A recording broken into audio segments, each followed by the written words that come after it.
One election game changer. एक देश और एक चुनाव बिल आज लोकसभा में पेश होगा। कानून मंत्री अर्जुन मेघवाल दोपहर 12 बजे लोकसभा में बिल पेश करेंगे, तो वहीं दिल्ली, जम्मू कश्मीर और पुडुचेरी के लिए अलग से बिल पेश किया जाएगा। इस बिल की कॉपी सांसदों को सर्कुलेट कर दी गई है। 12 दिसंबर को पीएम मोदी की अध्यक्षता में हुई कैबिनेट की बैठक में इस बिल को मंजूरी दी गई थी। तो बड़ी खबर से आप सभी को रूबरू करा रहे हैं और एक सच में इसी के साथ सवाल ये बनता है कि आखिर कितना बड़ा गेम चेंजर होगा, किस तरह से बदलाव आने वाले समय में देखने को मिलेगा। एक देश और एक चुनाव बिल आज लोकसभा में पेश किया जाएगा।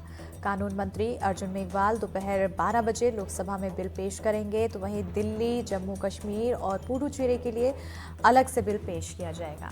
इसी पर ज्यादा जानकारी के साथ संवाददाता राजीव रंजन फोन लाइन पर जुड़ चुके हैं। राजीव, सबसे पहले तो शेड्यूल क्या कुछ है, किस तरह से आज ये पूरी प्रक्रिया होगी वो जानेंगे, और उसके बाद आखिर कितना बड़ा गेम चेंजर।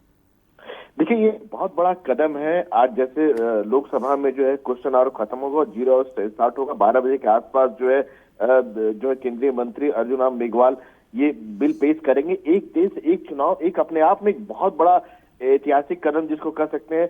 मोटे तौर पर यह समझिए कि लोकसभा और विधानसभा, जितने राज्य विधानसभा में, सब में पहले अलग अलग चुनाव होते थे। अभी अब जब ये बिल जब आ रहा है और बिल उम्मीद के लिए कि जब पास हो जाएगा तो पूरे देश में एक चुनाव होंगे। लोकसभा में और विधानसभा में, राज्य विधानसभा में एक साथ चुनाव होंगे। अभी उम्मीद ये है कि अभी ये सरकार ये बिल पेश करेगी और उसके बाद ज्वाइंट पार्लियामेंट्री कमेटी, यानी दोनों लोकसभा और राज्यसभा की जो संयुक्त संसदीय समिति होती है उसको चर्चा के लिए भेज देगी, ताकि और गहन चर्चा इस पर हो सके।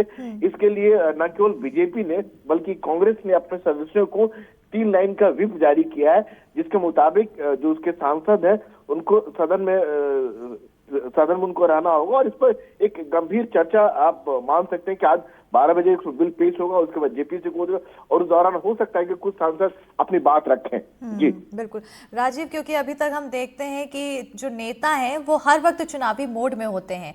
अब इस एक देश एक चुनाव के बाद किस तरह से आने वाले समय में जो चुनावी प्रक्रिया है वो देखने को मिल सकती है, बदलाव कितना ज्यादा होगा, चाहे वो फाइनेंशियल तौर पर देखा जाए या फिर तमाम। देखिए, बहुत बड़ा बदलाव होगा। अगर पहले बात करें तो हालांकि कई लोग ये सवाल उठाते हैं कि क्या इस देश में इस तरह का संभव है, इतना बड़ा एक बुनियादी ढांचा चाहिए, व्यवस्था चाहिए कि क्या हम चुनाव करा सकते हैं कि नहीं करा सकते, आर्थिक भार पड़ेगा। लेकिन सरकार की तौर से यह भी बताया गया कि जब देश आजाद हुआ था तो उस दौरान 1952 की बात करें, 57 की बात करें, 62 की बात करें और 1967 तक जो है लोकसभा और विधानसभा के चुनाव एक साथ हुए थे। और अब जब होता है कि कभी लोकसभा का चुनाव हो रहा है, कभी विधानसभा का चुनाव हो रहा है, कभी उपचुनाव होता है, तो इससे जो आपको जो विकास की जो प्रक्रिया है वो कहीं न कहीं बाधित होती है। हर कोई पार्टी जो होता है चुनाव मूड में रहता है। तो कम से कम इससे ये हो जाएगा कि एक बार चुनाव हो जाएंगे, जो भी नुमाइंदे होंगे, चाहे विधानसभा की बात करें चाहे लोकसभा की बात करें, वो चुनकर आ जाएंगे।